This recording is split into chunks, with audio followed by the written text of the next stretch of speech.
अभी अपने कई कलाम से हमें नवाज रही थी। आप हजरात बैठे, हमारी फहरिस्त में बस चंद नाम हैं, हाँ, और बड़े ही मोतबर और मोहतरम नाम है हाशिम फिरोज़ाबादी की पूरे हिंदुस्तान ही नहीं बल्कि पूरी दुनिया का सफ़र करने वाला शायर। और जब भी मुशायरा होता है, आलमी मुशायरा होता है, तो वहाँ पे हाशिम फिरोज़ाबादी का चेहरा नज़र आता है। पूरे हिंदुस्तान की नुमाइंदगी करने वाला शायर मौजूद है। हमारे बीच शरफनान पारवी जैसे शायर और अपूर्वा विक्रम शाह जैसे शायर, 4-5 नाम है। 1 घंटे की बात है, अब तक जो लोग बैठे रहे आप, अब बेहतरीन शायरी सुनने का जब मौका आया तो आप थकन महसूस कर रहे हैं। बिल्कुल ऐसा न करें। 4 मिसरा पढ़ता हूँ कि दाखिला ले के दौरान भी हो सकता है। चांदनी शबनम पढ़ रही थी, मुझे 4 मिसरे याद आ रहे थे कि दाखिला लेने के दौरान भी हो सकता है, इश्क में आपका चालान भी हो सकता है। दाखिला लेने के दौरान भी हो सकता है, इश्क में आपका चालान भी हो सकता है। और सिर्फ मोहब्बत एक ऐसी पूंजी है, आप जब चाह लें भुगतान भी हो सकता है। ये शायर की शायरी होती है। और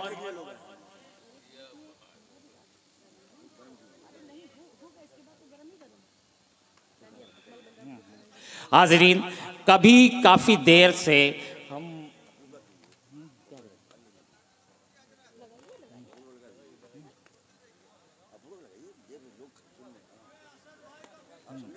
हाज़रीन बहुत ही असल में बात ये हो रही है कि सब बड़े नाम हैं और सारे ऐसे हैं कि आते ही महफिल को उछाल देंगे। अब हम लोगों का ये हो रहा है कि किसको बुलाया जाए, लेकिन बहुत देर से हम एक मुसलसल एक लहजे की शायरी सुनते आए हैं। आज इसमें थोड़ी सी तब्दीली किया जाए। एक मोतबर और बेहतरीन नाम हमारे सामने है, अपूर्वा विक्रम शाह का, जो बड़ी ही मोतबर नाम है। हिंदी की नुमाइंदी, ज़बान की नुमाइंदगी करने वाला शायर अपूर्वा विक्रम शाह का इस्तकबाल करें। गंगा जमुना तहजीब, गंगा जमुनी तहजीब की ये खूबसूरती है। आज का हमारा यह मुशायरा कौमी यकजहती का कुल हिंद मुशायरा है। मैं कमेटी को मुबारकबाद पेश करता हूँ और कमेटी के वो तमाम मेंबरान और जिम्मेदारान जो है जिन्होंने इसको सजाया है उनको हम मुबारकबाद पेश करते हैं। बैरकैफ लीजिए, इस्तकबाल कीजिए, तालियों की गड़गड़ाहट में अपूर्वा विक्रम शाह का इस्तकबाल कीजिए।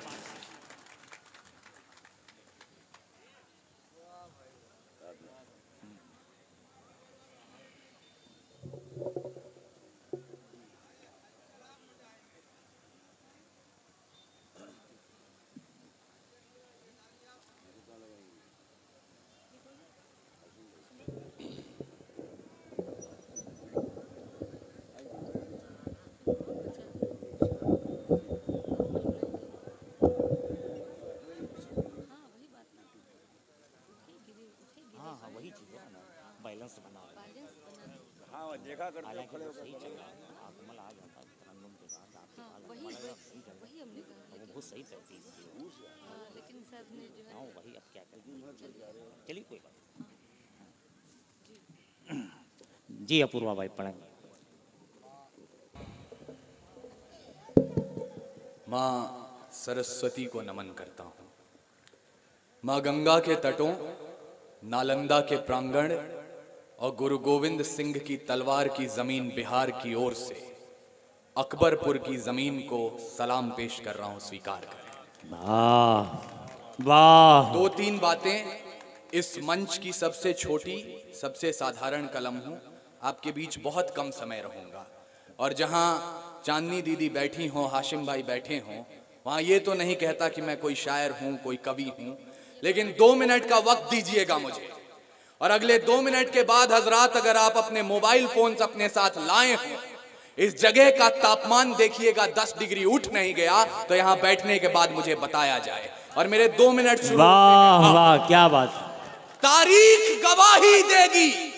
ये जो 200-250 साल का संघर्ष रहा है, जिसके बाद हमने 28 राज्य, 8 केंद्रीय शासित प्रदेश, 300 जातियां, 3500 उपजातियां और 650 कबीलों का ये मुल्क तैयार किया, ये इतनी आसानी से नहीं हुआ था। तारीख गवाही देगी इस लाल हकीकत की, खनक खनक पे तलवारों की रणगान बनाया है। वाह वाह गवाही देगी इस लाल हकीकत की, खनक खनक पे तलवारों की रणगान बनाया है और खोद कर नाखून से गुलाम धरा को हमने बलिदानों की बुनियाद पे हिंदुस्तान बनाया। वाह वाह, अच्छा है भाई, क्या बात है। खोद कर नाखून से गुलाम धरा को हमने बलिदानों की बुनियाद पे हिंदुस्तान बनाया है। और मैं इस डायस पर वीर रस की परंपरा का अकेला कवि हूं। हिंदी कवि सम्मेलनों की ओर से उनका प्रतिनिधित्व कर रहा हूं, तो अपना दायित्व समझता हूं, अपनी जिम्मेदारियां समझता हूं। आपके मुल्क के बारे में मैं नहीं जानता, लेकिन मैं उस मुल्क से ताल्लुक रखता हूं जहां अकबर की सेना का नेतृत्व राजा मान सिंह करते हैं, तो महाराणा प्रताप के सेनापति के रूप में हाकिम खान को देखा जाए। वाह वाह, अच्छा है। और आज जब मैं आया तो सबसे अधिक चिंता चांदनी दीदी को और डॉक्टर आजम साहब को यह थी कि आपने दर्शन किए कि नहीं किए अयोध्या में। तो जहां पर डॉक्टर आजम अपूर्व विक्रम शाह को ये पूछ रहे हो कि आपने अपने खुदा के हुजूर में जाकर हाजिरी पेश की या नहीं की, मुझे लगता है कौमी एकजहती की इससे बड़ी मिसाल क्या मिलेगी। और जब मैं मंदिर दर्शन करने पहुंचा तो मुझे इसी मंच की परंपरा से कहा गया एक जुमला याद आया था, जब मैं रामलला को देख रहा था कि जिस देश में भगवान राम को सीता माता का पता शबरी ने बताया झूठे बेर खिलाकर, उस देश में उसी राम के वंशज जोमैटो से आया खाना नहीं खा रहे कि उसे एक मुसलमान लेकर आ गया है। किस दौर से चले और कहां आकर खड़े हो गए हैं, ये चिंता है। वाह वाह, क्या बात है। लेकिन आप सोच रहे होंगे कि जिस उम्र में मैं हूं, मोहब्बत इश्क प्रेम की गजलें पढ़नी चाहिए, क्या बातें कर रहा है। तो मैं आपको एक कारण भर बता रहा हूं कि ये फूलों की कलियां, ये महकती हवाएं, ये घुंघरू की खनखन जो पास बुलाएं, ये गेसुओं ये घुंघरू की खनखन जो पास बुलाएं, ये रुखसार की लाली, ये आती सदाएं, ये कमर की लचकन, ये जुल्फों के साए, ये मोहब्बत की बातें, ये महबूब की यादें, ये बुझते चरागों को बेशक हवा दें। इन्हीं की बदौलत है महफिल में रौनक, इन्हीं से वफा की अशरफी दमकती, इन्हीं की बदौलत है, इन्हीं की बदौलत जवानों की ये सब देखती हुई आंखें चमकती। पर हमें आग पीने दो जिंदा जवानों कि सूरज का हमको भरोसा नहीं है।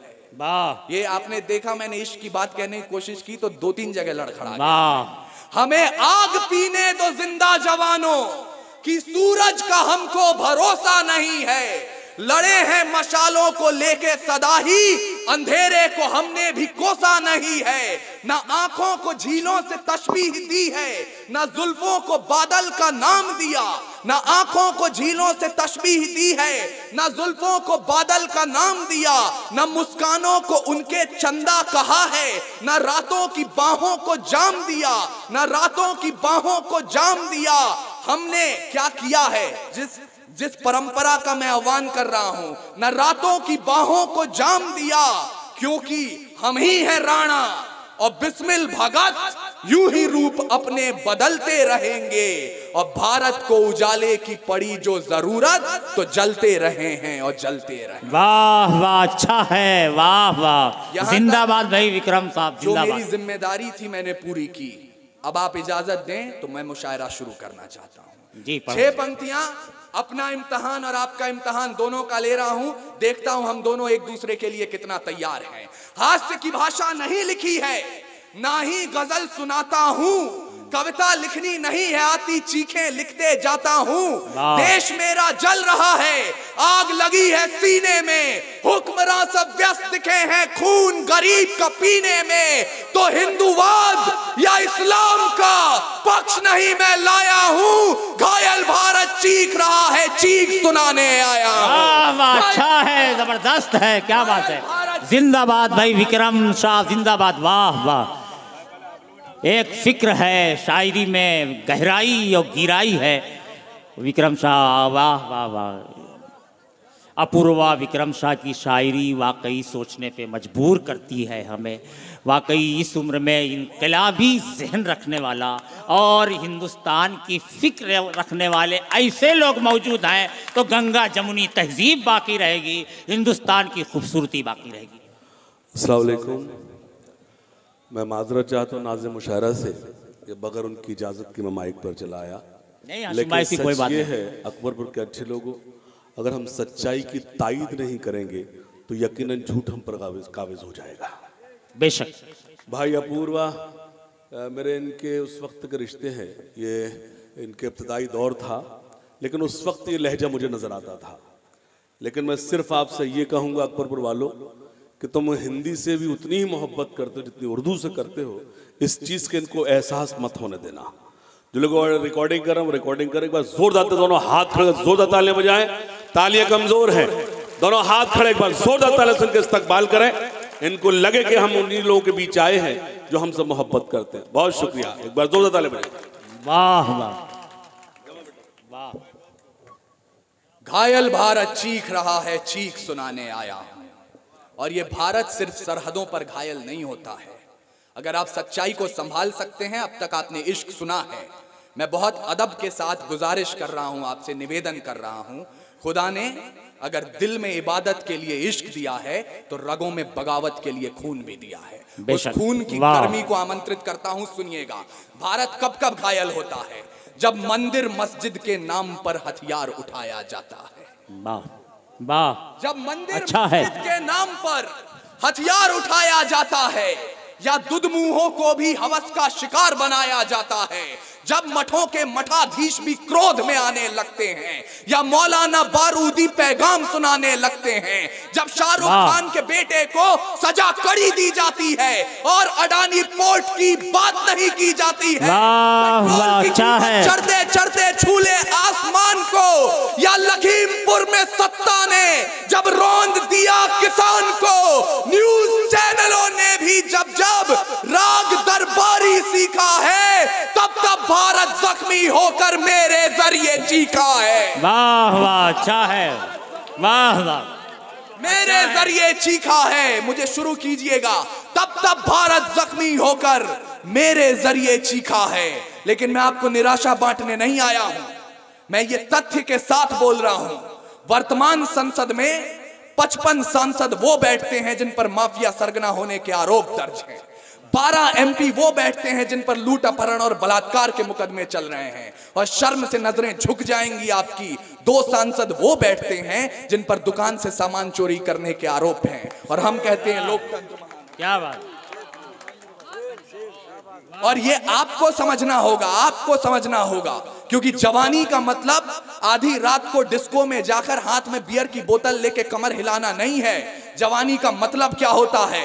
खुदी राम ने खुददारी से हंसकर जिसका दान दिया, भगत सिंह ने चूमा फंदा और जिसे कुर्बान किया, आगोश में जिसके सुभाष से निकले लश्कर हिंद बनाया था, आगोश में जिसके सुभाष से निकले लश्कर हिंद बनाया था, फतेह सिंह और जोरावर ने दहलीज में जिसे ठुकराया था, संघर्षों में बुनियाद बनी जो आजादी के बोल की, सुलग रही थी गर्मनाल में शेखर के पिस्तौल की, और खिल रही थी रोम रोम में अशफाकुल्ला खान के, वही जवानी दौड़ रही है खून में हिंदुस्तान के। वाह वाह, अच्छा है, वही जवानी दौड़ रही है, वही जवानी दौड़ रही है, अच्छा है, हिंदुस्तान के।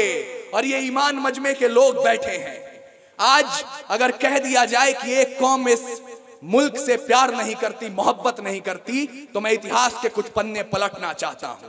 जब बहादुर शाह जफर रंगून में नजरबंद थे तो अंग्रेजों के एक चापलूस ने उनसे जाकर कहा, तो और ये ऑथेंटिक इतिहास है इस देश का, अंग्रेजों के एक चापलूस ने उनसे जाकर कहा था कि दम दमे में दम नहीं है, खैर मांगो जान की, ऐ जफर झुकने लगी शमशीर हिंदुस्तान की।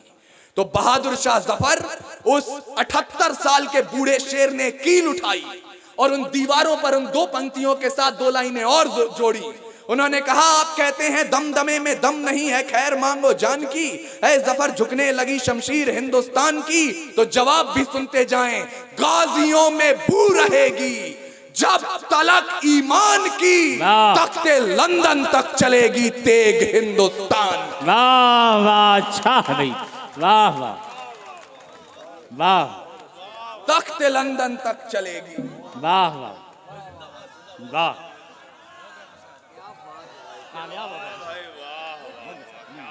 वाह वाह वाह, अपूर्वा, विक्रम शाह जिंदाबाद। वाह, तख्ते लंदन तक चलेगी। दोबारा आप स्कूलों में जाते हो, मदरसों में जाते हो, अपनी किताबें कॉपियां भूल जाइएगा, लेकिन इतिहास का ये पृष्ठ जरूर याद रखिएगा। बहादुर शाह जफर रंगून में नजरबंद हैं। अंग्रेजों का एक चापलूस उनके पास जाता है और टूटी फूटी पंक्तियां जोड़कर उन्हें सुनाता है कि दम दमे में दम नहीं है, खैर मांगो जान की, ऐ जफर झुकने लगी शमशीर हिंदुस्तान की। बहादुर शाह जफर एक कील उठाते हैं और जेल में उन दो लाइनों के साथ दो लाइनें और जोड़ते हैं और उससे कहते हैं कि इस शेर का जवाब भी आप सुनते जाइए। गाजियों में बू रहेगी जब तलक ईमान की, तख्ते लंदन तक चलेगी तेग हिंदुस्तान की। आज तलक चल रही है वो तेग जी। मैं उनको शब्द चढ़ाता हूं, फूल नहीं है मेरे पास, मैं उनको शब्द चढ़ाता हूं।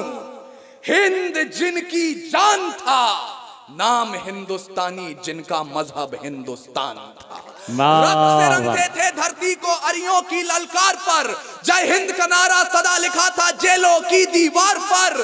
अरे बदन पे बंधी थी बेड़ियां, दिल मगर आजाद था, और रक्त के अंतिम कतरे में भी भारत जिंदाबाद। वाह वाह, अच्छा, बदन पे बंधी थी बेड़ियां, दिल मगर आजाद था, और रक्त के अंतिम कतरे में भी भारत जिंदाबाद था।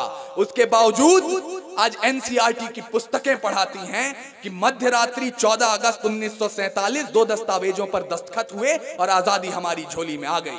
क्षमा कीजिएगा, ऐसा नहीं हुआ था। कतरा कतरा खून दिया था, दी जवानी जुनून दिया था, खड़े अंग्रेज माने नहीं तो गोलियों से भून दिया था। गोरियों के गाल नहीं थे ना आवाज मजीरों की, खनखनाहट गूंजती थी सेल्यूलर में जंजीरों की। राजनीति से मिली नहीं है, नहीं खरीदी पैसों से, सौदा लहू के मोल हुआ था भगत सिंह जैसों से। और माओ ने गोली खाई थी, बेटे लटके फंदों पर, आजादी की डोली उठी है कुर्बानी के कंधों पर। वाह, अच्छा है। आजादी की डोली उठी है कुर्बानी के कंधों पर, लेकिन उन कुर्बानों के लिए हमने किया क्या? जिन सीनों ने ये ना पूछा गोली का अंजाम क्या है, राम क्या, रहीम क्या, हिंदुत्व क्या, इस्लाम क्या है।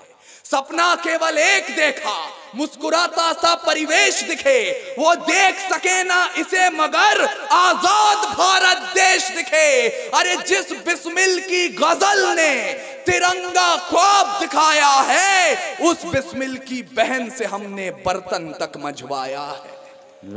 ये इस देश की हकीकत है और सच्चाई के दरवाजे पर एक दस्तक दे रहा हूं।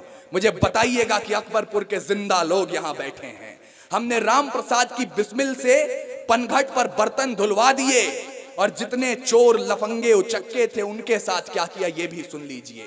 जो मंदिर रखने लायक थी वो देवी रखी पनघट पर, जो मंदिर रखने लायक थी वो देवी रखी पनघट पर, और चुन चुन गुंडे भेजे हमने संसद भवन की चौखट पर। क्या बात है, चुन चुन गुंडे भेजे हमने संसद भवन की चौखट पर। और ये गुंडों को भेजने का सिलसिला जब तक चलता रहेगा, हमारी कौमें आपस में यूं ही लड़ती रहेंगी। हम कभी हिंदू और मुसलमान हो जाते हैं, कभी शिया सुन्नी हो जाते हैं, जट कबो ब्राह्मण राजपूत। अरे मंदिर के त्रिशूल पर खून दिखा इंसान का, मस्जिद की दहलीज पे कत्ल स्वाभिमान का। टीके और टोपी में अखंड यारी दिखी नहीं, आरती अजानों में ईमानदारी दिखी नहीं, दिखा हमें बस लहू का टीका, खूनी दस्तर खान दिखा और इमामों की दाढ़ी में घायल हिंदुस्तान दिखा, और इमामों की दाढ़ी घायल हिंदुस्तान दिखा। लोग कहते हैं मुझसे ये राज खोलना ठीक नहीं, जहां बात हो मजहब की वहां बोलना ठीक नहीं। मंदिर मठ के मालिक हैं जो मस्जिद के पहरेदार हैं, उनकी दालानों में पलते दिल्ली के दरबार हैं। उन लोगों को हाथ जोड़कर गले लगाना चाहिए, उनकी तारीफों से भरा गीत सुनाना चाहिए। अरे भूल गए उनके कारण कब्र बनाई जाती है और कहीं शमशानों में चिता जलाई जाती है। कुछ लोगों की जमीर बिकी तो मजहब नीलाम हो गए, वोट मांगने वालों का भी नारा राम हो गए। अरे गद्दारों ने घंटी गुंबद को तर्क करना सिखा दिया, अम्मी और माँ में भी फर्क करना सिखा दिया। वाह क्या बात है उनसे डरकर उनका जयगान कहना शुरू करूं, गद्दारों को गद्दार नहीं सुल्तान कहना शुरू करूं, गद्दारों को गद्दार नहीं सुल्तान कहना शुरू करूं। अरे मत समझो तुमको तुलसी या कलाम लिखूंगा, कत्ल करोगे तो कातिल तुम्हारा नाम लिखूंगा। वाह मैं बहुत बचपन में सुन लिया था कि अब बदचलन हवाओं का रुख मोड़ देंगे हम, या खुद को वाणी पुत्र कहना छोड़ देंगे हम, और सच लिखने में जिस दिन भी कांप गई कलम, कागज को फाड़ देंगे कलम तोड़ देंगे हम। वाह क्या बात है। लेकिन इतनी बातें हो जाती हैं, क्या आपने कभी विचार किया, आपने पिछले 10 बरस एक हुकूमत देखी है, उसके पहले 60 बरस एक हुकूमत देखी है। मैं बड़ी जिम्मेदारी के साथ कह रहा हूं कि पिछले 78 सालों में कोई पार्टी नहीं हारी, हारी है तो इस मुल्क की जनता हारी है बस। आपने इतनी हुकूमतें देखी, उसके बावजूद आज आपका देश, आज जब आप हज करने जाते हैं तो तिरंगा बड़े शान से लेकर जाते हैं। आपका देश खड़ा है तो खड़ा क्यों है? गांधार से ब्रह्मदेश तक हमारे टुकड़े हुए, परंतु आज भी हिंदुस्तान अगर है तो है क्यों? शक, हूण, तुर्क, तातार, कुषाण, यवन, चंगेज, पठान, मंगोल, मुगल, डच, फ्रांसीसी, पुर्तगाली और अंग्रेज आकर चले गए, हिंदुस्तान अभी भी जिंदा है। आपको विचार करना होगा, और इसका एकमात्र कारण मैं आपको बता रहा हूं। वेद लिखे, पुराण लिखे, शांति का पैगाम लिखा है। अक्षरधाम का अर्थ समझिए, अक्षर को ही धाम लिखा है। और ऋषियों के जब नाम लिखे तो पहले अब्दुल कलाम लिखा है। ऋषियों के जब नाम लिखे तो पहले, ऋषियों के जब नाम लिखे तो पहले अब्दुल कलाम लिखा है। और पत्थर भी वो तैर गया, हमने जिस पर राम लिखा है। परंतु जिस राम के नाम पर हम इतने बरस लड़े, 400 साढ़े 400 साल बाद हमने इस पूरे मसले को हल किया, और दोनों तरफ से सियासतदानों ने खूब कोशिशें की, लेकिन एक दूसरे के घर जलाने तो दूर, हमने एक दूसरे पर एक माचिस भी नहीं जलाई। ये आपके और हमारे जिंदा दिली का सबूत है।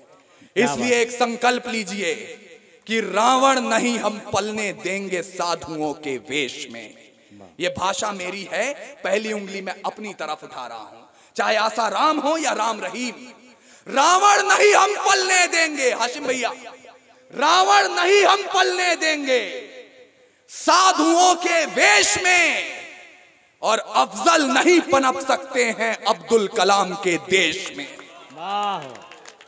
अफजल नहीं पनप सकते हैं अब्दुल कलाम के देश में। अरे फौलादी हिंदुस्तान है ये, दुर्योधन की जांग नहीं, और भगत सिंह की मिट्टी पर खालिस्तान की मांग नहीं। मैं आपको निराशा बांटने नहीं आया हूं। मत भूलिएगा कि ये सियासत के लोग, ये सत्ता, ये पार्टियां, ये 5 साल 10 साल 15 साल की हैं। भारत देश 5000 वर्ष पुरानी सभ्यता है। जब पूरे दुनिया को अक्षर ज्ञान तो छोड़िए, चिन्ह ज्ञान नहीं था, हमने 4 वेदों की रचना कर दी थी। इस मिट्टी की कोख से निकला एक पत्थर जिसे कोहिनूर कहते हैं, उसे खरीद सके इतनी हैसियत पूरी दुनिया की दौलत में नहीं थी। और तो और सिकंदर की शमशीर में इतना फौलाद नहीं था, उसके किसी भी सैनिक के पांव की इतनी औकात नहीं थी कि इस मिट्टी के एक भी जर्रे के माथे पर विराजमान हो जाए। तब जाकर अल्लामा इकबाल ने लिखा, यूनान मिस्र रोमा सब मिट गए जहां से, कुछ बात तो है कि हस्ती मिटती नहीं हमारी, सदियों रहा है दुश्मन दुश्मन दौरे जहां हमारा, सारे जहां से अच्छा हिंदुस्तान। वाह वाह, अच्छा। ये हिंदुस्तान है। और मुझे बहुत शर्म आती है जब मैं ये सुनता हूं कि आज उसी हिंदुस्तान में जिसने हमेशा दुश्मनों के आक्रमण देखे हैं, वहां आज भी बेटियां, हमारी बहनें यहां बैठी हैं, दिल्ली की सड़कों पर आधी रात निकलने पर भय महसूस करती हैं, डर महसूस करती हैं। ये क्यों हुआ? क्योंकि आप और हम एक बात भूल गए। आपके बच्चे जब स्कूलों में गए, उन्हें पढ़ाया गया, दे दी हमें आजादी बिना खड्ग बिना ढाल, साबरमती के संत तूने कर दिया कमाल। माफ कीजिएगा, पहली पंक्ति का पूरा आदर नहीं कर सकता मैं, दूसरी पंक्ति का आदर है, क्योंकि बिना खड्ग बिना ढाल, बिना तलवार बिना ढाल के आजादी नहीं मिली थी, और ना आज बिना तलवार और बिना ढाल के काम हो सकता है। शायद ये बात हम जानने में कतरा गए, इसलिए डॉक्टर आजम साहब हम इस कगार पर खड़े हो गए हैं। मैं सच्चाई की पंक्तियां शायद इस मंच की उम्मीदों के अनुकूल ना हो, क्योंकि हम यहां से हमेशा उम्मीदों की बात सुनते आए हैं, कैसे एक मोमबत्ती हवाओं से लड़ रही है। मैं आपको हकीकत बता रहा हूं, बाज का खतरा सदा रहा है चिड़ियों की मुस्कानों पर। यह हकीकत है, यथार्थ है। ये बाज का खतरा सदा रहा है चिड़ियों की मुस्कानों पर, दीपक भारी नहीं पड़े हैं आंधी और तूफानों पर। आज तलक तो भेड़ियों ने प्रीत के गीत नहीं गाए, घोर अमावस की रातों से जुगनू जीत नहीं पाए।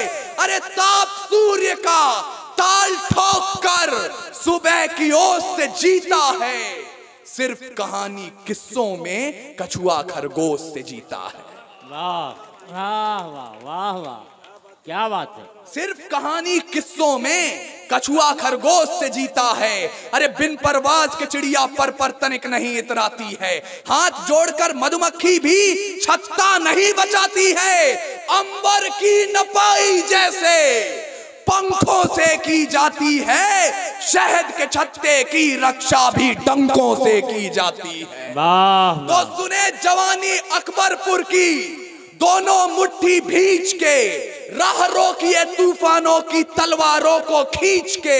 परिवर्तन का नया उजाला केवल मशाल ही लाएंगे, और चिराग जलाकर इंकलाब न आए हैं न आएंगे। वाह वाह। चिराग जलाकर इंकलाब, सर समय है मेरे पास जी। चिराग जलाकर इंकलाब न आए हैं न आएंगे। ये मैं इसलिए कह रहा हूं क्योंकि आज भी मेरी तकलीफ का कारण यह है कि जब भी सरहद पार से कोई हमला होता है, कोई आक्रमण होता है, कोई खुसफुसाहट होती है, तो हमारे कुछ भाइयों की तरफ उंगली उठा दी जाती है कि ये जरूर उनमें शामिल होंगे।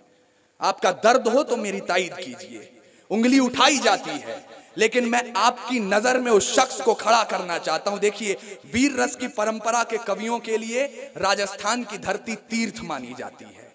उस राजस्थान में ख्वाजा गरीब नवाज के दरबार से एक आवाज उठती है, और वहां के दीवान का कहना होता है, हाशिम भैया ऑथेंटिक बातें हैं ये हिंदुस्तान की हमारे, वहां के दीवान का जो कहना होता है उसे हमारे भाई अशोक चारण ने कुछ पंक्तियों में रेखांकित किया।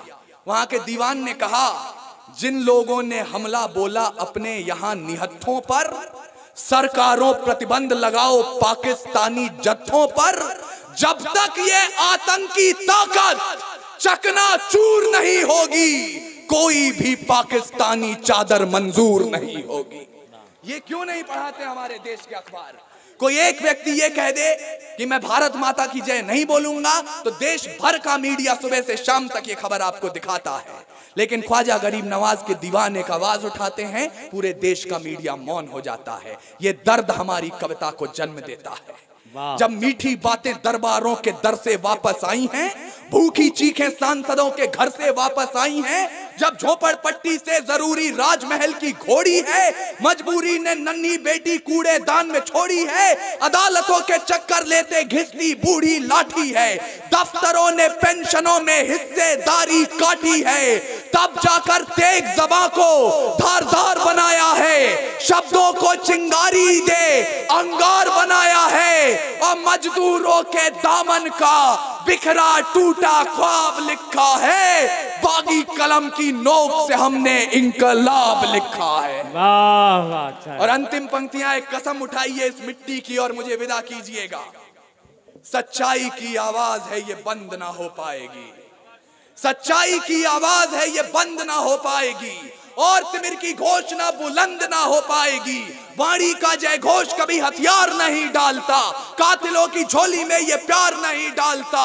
भारत की आन रहे शीश भी कटाएंगे, सरहद से आवाज आए खून भी बहाएंगे। अरे लहू की रवानी में उफान होना चाहिए, अंबर से भी ऊंचा हिंदुस्तान होना।